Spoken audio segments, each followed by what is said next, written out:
这一期跟住一家人，薛家，母亲薛姨妈，儿子薛蟠，就是上一集里打死冯渊抢走英莲的那个人，女儿薛宝钗。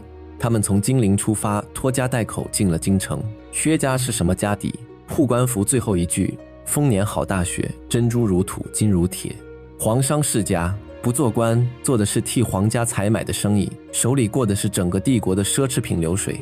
他们到了京城，没住自己家的老宅，住进了贾府的一个院子梨香院。荣国府东北角有自己的门通街，但院墙和贾家连在一起。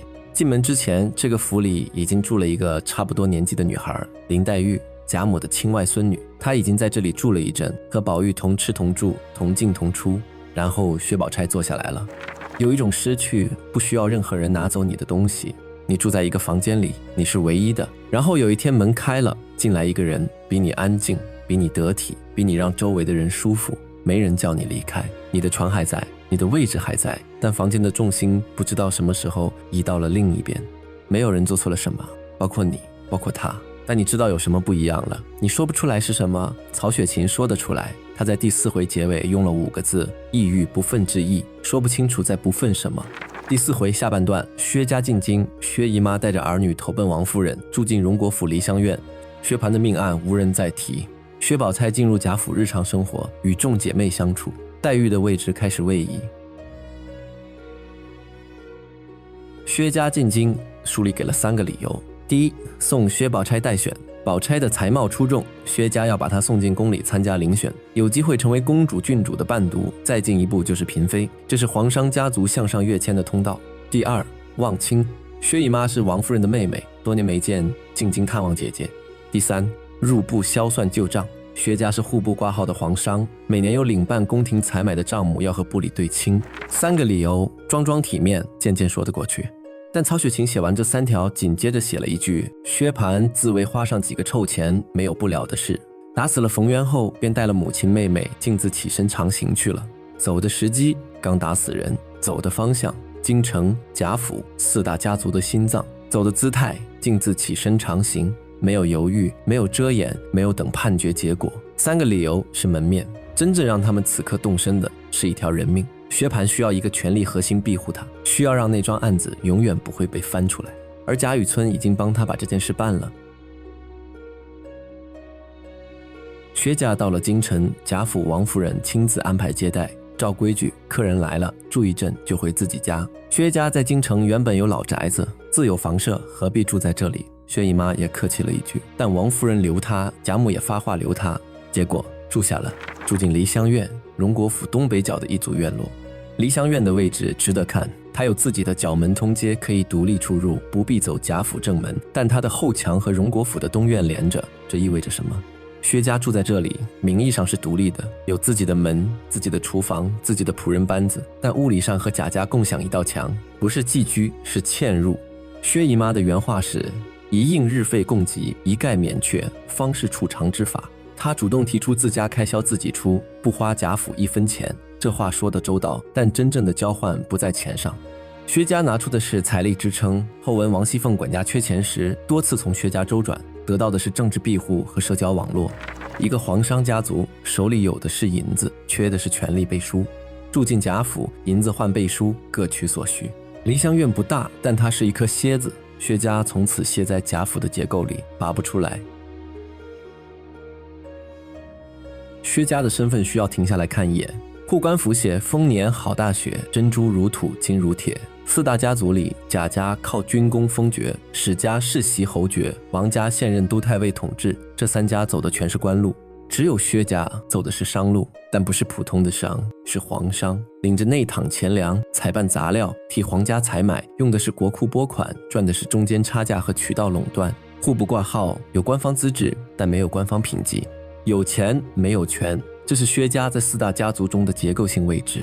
薛蟠的父亲在世时，这条路走得稳，老薛长家就是那族中之人，也就安心度日了。但父亲一死，薛蟠接手，只是一味享乐，把那旧日的经营事务渐渐荒废了。皇商的壳还在，但里面的经营能力正在塌陷。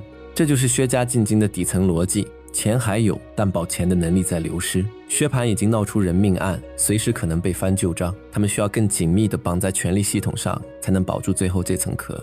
住进贾府不是串门，是上保险。这是薛宝钗第一次进入许氏，曹雪芹给她的出场介绍不长，但每个字都在定位。还有一女比薛蟠小2岁，乳名宝钗，生得肌骨莹润，举止娴雅。当日有她父亲在日，酷爱此女，令其读书识字，教之乃兄，竟高过10倍。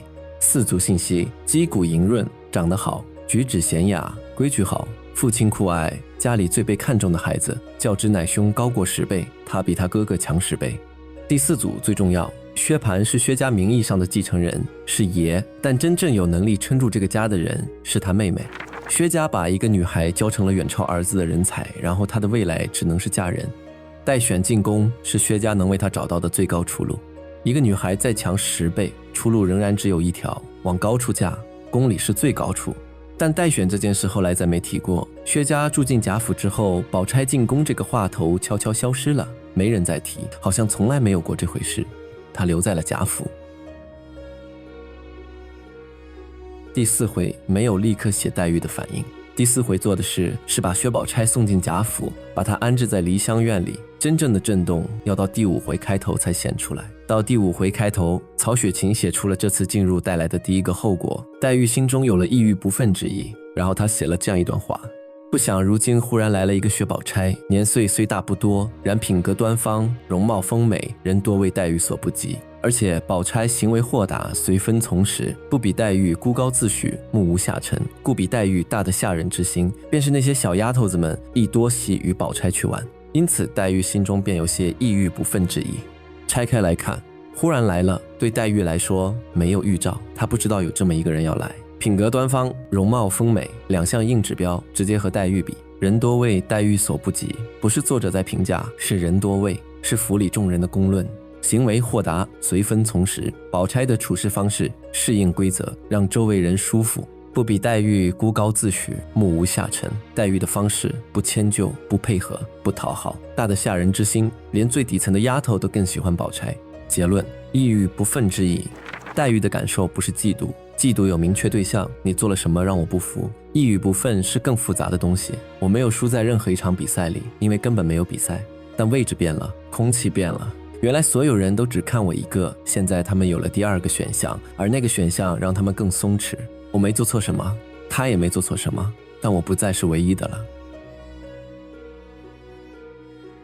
曹雪芹在这里做了一件精密的事，他让2个同龄女孩用几乎相同的资质活出了2套完全不同的方法论。黛玉的方法：不藏，不服就是不服，难过就是难过，孤高自许，目无下尘。这8个字不是贬义，是他的生存策略。我是真的，我不装，代价是所有人都觉得他不好相处。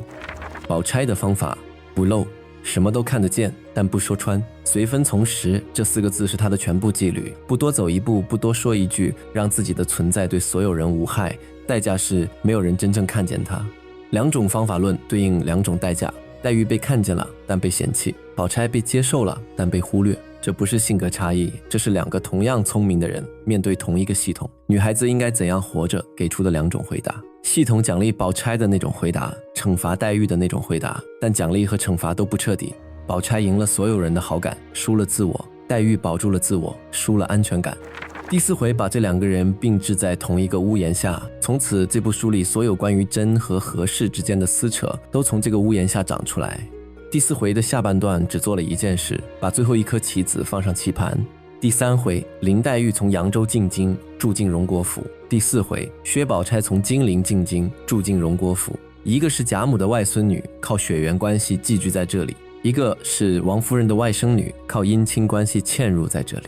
一个早来一步，一个晚到半拍。早来的那个以为自己已经有了位置，和宝玉一桌吃饭，一处读书，贾母搂着睡。晚到的那个什么都没做，只是坐下来让所有人觉得舒服。